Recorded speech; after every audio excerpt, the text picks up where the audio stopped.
What's up guys, it's me Skinny, welcome back to my channel. Today we're here at DPHS to meet up with one of my old coaches, Scrum Machine. This guy's obsessed, and so come with me, let's find out what he has to say.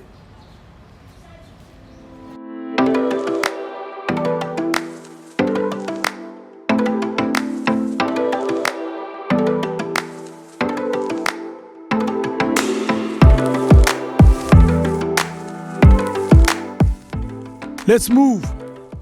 Well, what's up guys, welcome back to my channel, Moving with Skinny. Today we'll be doing an interview and Coach Jali. So yeah, Coach, let's just get into it. Just give us an intro, who are you, where are you based and what do you do? Okay, so my name is Mthokozisi Jali, born and bred in Durban. I'm from Guatabega, which is in Claremont. My journey with rugby started in 1996. Jeez, I have to think about it. I went to Thunderbird. I'd never played rugby before that, so I was introduced to rugby in Thunderbird in '96. I played for the school's first team. Played for Natal, and then after that, I was fortunate enough to be given an opportunity at the Sharks Academy in 2002. I think I was probably part of the first intake of boys and guys that year. So I played junior rugby for the Sharks for a couple of years, and then my rugby journey took me to England. So I ended up staying in England for about 7 years. And then after that, decided to come back to South Africa, and I got involved with DPHS, which is where we are today, as a coach. And then it was during that time that the school approached me to study further, to do my Bachelor of Education. So I went on that journey, got my degree in 2016, and then I carried on studying, so I just recently got my honours now in education management. So yeah, and then on the rugby front, obviously I coach the first team here at DPHS, and I coach the UKZN Varsity Shield. So as a coach from one of the best primary schools in KZN, if not South Africa, what is speed to you? Well, speed is doing something quickly as you possibly can. So with rugby, we always, obviously we're working with young kids, we're working with kids anything between 7 and 13. So with me being involved with the first team, we at that point, we could say that the boys are at that foundation phase of conditioning. So speed to us at that point obviously is very important. But you probably find that at that age, those that are quick though is because they are more developed than others. So at that point, the guys that really stand out are the really quick ones. But you probably find that as they get older, they start to kind of level it up. Then it just becomes about training. Who trains harder? And then my next question would be, does speed matter in primary school, right? Of course it does. I mean, for the teams that are successful, you've mentioned DPHS, and you can mention, let me say, Glenwood Prep, Merkeston, and schools from outside of the province, your Selborns, your Sachs. Those are the teams that tend to do well, and the reason why they do well is that you always find that in their first team there'll be there tends to be a loose forward who's very quick. It tends to be an outside back who's very quick. So speed does matter, because at the end of the day, if the two teams are kind of like an equal strength, you always find that the team that has the edge is the one with could be a very, very fast wing or fullback or flank. So it does make a difference. Okay, and then I think that also answers the second question we're going to now. Does a fast game necessarily require fast players? A fast game, it does, because I mean, if you're trying to play a fast game, you're not going to be successful if your players are slow.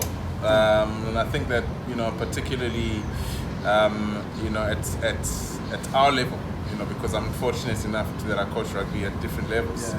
A fast game, if you want to play quickly, then everything you do is going to be done quickly. So it's more, I think with speed, it's more, it's physical, but it's also a culture as well. It also depends on how you train.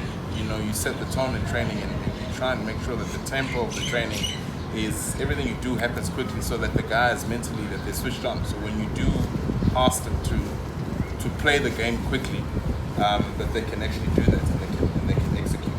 Okay, and then you've also answered this one.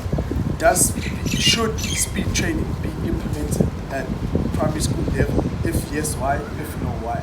I think it should. I think it should be implemented, and I like the word implemented because you're introducing it. Yeah, you're introducing it.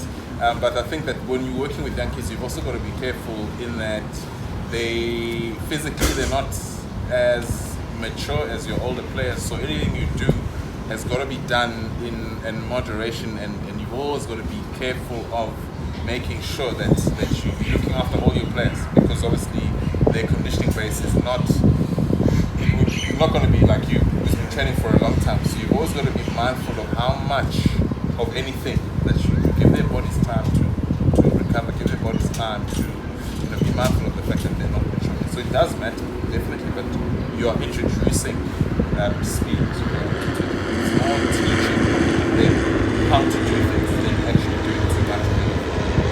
Okay. And then my last question, being fortunate enough to coach at Varsity Shield, what would you take from there and implement in all primary schools? The one thing. The one thing I would take from the Shields setup is that we try and look after players holistically. Varsity Shield, youth players, we're student athletes. Okay, so we care as much as about what the guys do on the field as we do. Obviously you've got to earn the right to play. So how do you earn that right to play? You make sure that you are passing your modules. All right. If you don't pass, you're not going to play. Yeah. So I think that if I had to take anything from that, I would say that I would always preach to the boys that you gotta take your studies as seriously as you do, because the two things actually go hand in hand. And what I'm finding is maybe not particularly primary school, but knowing what happens at high school. I don't think the boys in high school understand the importance of passing, but not just passing well. Do you know what I mean? You know what it's like. The boys are passing. I think that the players are passing, but they're not giving themselves an opportunity to actually. We should have more guys making themselves available to play in competitions like Varsity Shield, Varsity Cup. But I think that I would implement a sense of responsibility of taking their studies seriously. And then just to round everything off before I give you 30 seconds of fame. Or Dwandungani or Lwazi Mvovo. Don't explain. Just one. I would say Lwazi Mvovo. Okay, thank you. Now your 30 seconds of fame. My 30 seconds of fame. Yeah. I can say whatever I want. Yeah, no. I mean, obviously, thank you for coming down. I enjoy what I do. I enjoy doing what I do. I enjoy working with players at different levels. Like I said, I'm fortunate. A lot of coaches don't. Maybe they start off at a level that is too high. I'm fortunate that I coach kids that are whether it's 10 years old, 13 years old, right up to obviously you guys in your early and mid 20s. I think I'm fortunate to be involved in this level of coaching that I'm at.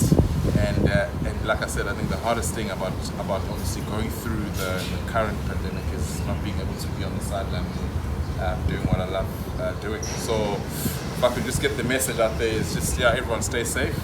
But I just can't wait to get back to doing what I enjoy doing. Well, thank you guys. You heard it, and please don't forget to subscribe. Thank you.